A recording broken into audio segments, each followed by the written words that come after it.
దేవుని నామానికి స్తోత్రం. హల్లెలూయా. ప్రభువైన యేసుక్రీస్తు నామములో అందరికీ కూడా నా హృదయపూర్వకమైన వందనాలు. రోమీయులకు రాసిన పత్రిక 9వ అధ్యాయం 8వ వచనం.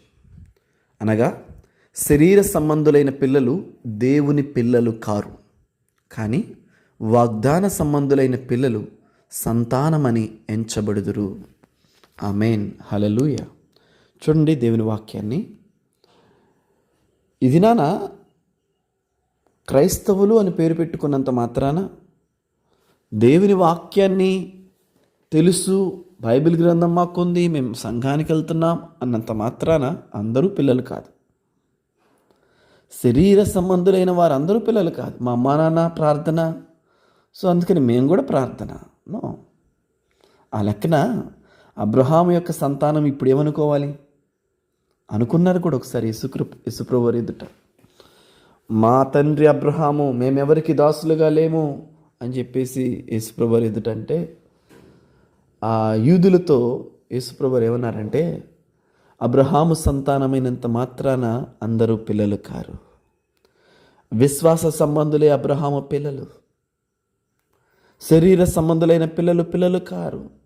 మీరు ఎప్పుడైనా వాక్యం చదివేటప్పుడు ఇది ఇజ్రాయిల్తో మాట్లాడుతున్నాడు కదా, ఇది అబ్రహాం సంతానంతో కదా మాట్లాడి, యాకోబు పిల్లలతో కదా దేవుడు మాట్లాడుతుంది, ఇది నాకెలా వర్తింపజేస్తుంది అని అంటే దానికి ఇదే సమాధానం. ఈ వాక్యమే సమాధానం. శరీర సంబంధులైన పిల్లలు కాదండి. దేవుడు ఈ వాక్యాన్ని ఇచ్చింది శరీర సంబంధులైన పిల్లల కొరకు కాదు. చూడండి, అక్కడ యాకోబు ఉన్నాడు, ఏశావు ఉన్నాడు, కానీ ఇస్సాకు యొక్క వాగ్దానాన్ని స్వతంత్రించుకుంది యాకోబు మాత్రమే. ఏశావు సంతానం స్వతంత్రించుకోలే. బికాజ్ ఏంటంటే విశ్వాస సంబంధులైన వారే పిల్లలు. అంటే ఏ విశ్వాసము? అబ్రహాముకున్నటువంటి విశ్వాసం కలిగిన వారు, దేవుని యందు, దేవుని శిలువ కార్యమందు నమ్మిన వారు, అటువంటి వారే పిల్లలు. మిగతా వారు పిల్లలు కారు. ఎందుకంటే నేను చెప్పటం కాదు, వాక్యం ఏమంటుందంటే శరీర సంబంధమైన పిల్లలు దేవుని పిల్లలు కారు, వాగ్దాన సంబంధమే. సో ఇష్మాయిల్ అనుకోవచ్చు, నేనే ముందు పుట్టాను, నేనే ఫస్ట్, ఇట్లా ఏదైనా అనుకోవచ్చు, కానీ అతడు వారసుడి కాడు. చెప్పాడు దేవుడు. కాకపోతే నీ గర్భంలో పుట్టాడు కాబట్టి నేను ఆశీర్వదిస్తాను, అంతేగాని అతడు నీకు వారసుడు కానేరాడు. ఎందుకంటే ఇస్సాకు వలనైనదే నీ సంతానము. Praise God. శారా వలనైనదే నీ సంతానం, ఇస్సాకు ద్వారా నీ సంతానం. ఇతరుని నేను ఒప్పజేస్తానట. ఎందుకంటే చూడండి, భూమి మీద మన తెలివితేటలతో, మన జ్ఞానంతో, బలంతో, మనుషుల సహాయంతో, మనుషుల రికమెండేషన్తో మనం కలిగి ఉండేవి కొన్ని ఉంటాయి, దేవుడిచ్చేవి కొన్ని ఉంటాయి. వాగ్దాన రూపంగా మనకి రావాలి ఏదైనా కానీ. వాళ్ళని బ్రతిలాడి, వీళ్ళని బ్రతిలాడి, వాళ్ళ సహాయాన్ని అడిగి, వీళ్ళ సహాయాన్ని అడిగి కాకుండా, దేవా నువ్వు నన్ను ఆశీర్వదించు, నువ్వు నన్ను గొప్ప చేయి, నువ్వు నన్ను వృద్ధిపరచు అని మనం మనుషుల మీద ఆధారపడక దేవుని తట్టు మనం చూసినప్పుడు దేవుడు నిశ్చయంగా మనల్ని ఆశీర్వదిస్తాడండి. హల్లెలూయా. యాకోబు కొన్ని దినాలు మనుషుల మీద ఆధారపడి తన జీవితాన్ని కొనసాగిస్తూ వచ్చాడు.